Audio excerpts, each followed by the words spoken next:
আসসালামু আলাইকুম রহমতুল্লাহ।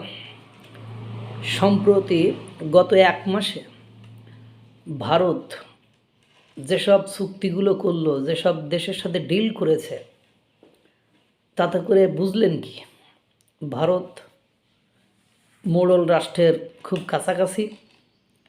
এবং দেখবেন কয়েক বছরের ভেতরে ভারত একটা অপ্রতিরোধ্য দেশে পরিণত হচ্ছে। যেমন দেখেন ভারতের মধ্যে এই 1-1.5 মাসের ভেতরে ইসরায়েলের সাথে চুক্তি করে ফেলেছে, অস্ত্র চুক্তি। রাশিয়ার সাথে কত ধরনের চুক্তি করে ফেলেছে। ফ্রান্সের সাথে চুক্তি করে ফেলেছে, ব্রাজিলের সাথে করেছে, এরপরে আর্জেন্টিনার সাথে করেছে। তো এই যে দেখেন একের পর এক মার্কিন যুক্তরাষ্ট্রের সাথে করেছে।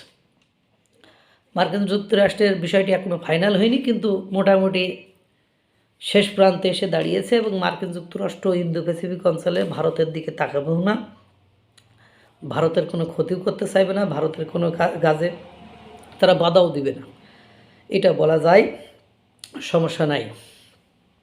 তো এখন দেখেন ইসরায়েল থেকে কী সব বোমা, মিসাইল এসব কিনবে।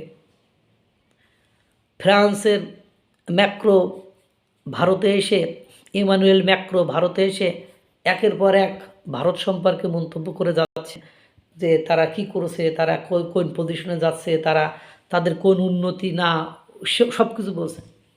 এআই যে সম্মেলন হলো, সেই সম্মেলনের অবস্থা আপনারা দেখেছেন। তারপরে আপনার মনে করেন 70টি দেশের যুদ্ধ জাহাজ নিয়ে ভারতে বঙ্গোপসাগরের নীল নদে প্রদর্শনী হয়েছে, সেটা দেখেছেন। চীন তাদের সাথে বাণিজ্যের হাত এবং দোয়ার দুটোই একসাথে খুলে দিয়েছে, একের পর এক তাদের সাথে ব্যবসা বাণিজ্য করেছে। এরপরে অস্ট্রেলিয়া, এরপরে মালয়েশিয়ার সাথে সেদিন এক গাদা চুক্তিবার্তা হলো, সেটা আপনারা দেখেছেন। সংযুক্ত আরব আমিরাত তাদের সাথে কী চুক্তি হয়েছে সেটা দেখেছেন। আফগানিস্তানের সাথে বর্তমান সময়ে আপনার কোন লেভেলের সম্পর্ক সেটা আপনারা দেখেছেন। সৌদিকে কিভাবে বাটে ফেলেছে সেটা দেখেছেন।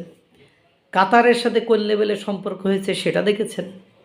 তাহলে এখন দেখেন বিশ্বের বুকে যে রাষ্ট্রগুলো আধিপত্য করে বা যে রাষ্ট্রগুলো বিশ্বের বুকে সবচেয়ে আলোচিত, তার মধ্যে ব্রাজিল, আর্জেন্টিনা, মার্কিন যুক্তরাষ্ট্র, রাশিয়া, ইসরায়েল, ইসরায়েল, সংযুক্ত আরব আমিরাত বর্তমান সময়ে মধ্যপ্রাচ্যের দেশগুলোর মধ্যে বেশ আলোচিত একটি দেশ। আফগানিস্তান বেশ আলোচিত একটি বর্তমান সময়ের দেশ। এই সবগুলো দেশের সাথে 1-2 মাসের ভেতরে বা 1-1.5 মাসের ভেতরে দেখেন সামরিক, প্রতিরক্ষা, বাণিজ্য চুক্তি সহ বিভিন্ন চুক্তি করে এমন একটা অ্যালায়েন্স বা এমন একটা বন্ধুত্ব পূর্ণ সম্পর্ক এদের সাথে গড়ে তুলেছে। এখন আর ভারতের দিকে তাকায় কে? এখন ভারতের অ্যাটাক করলে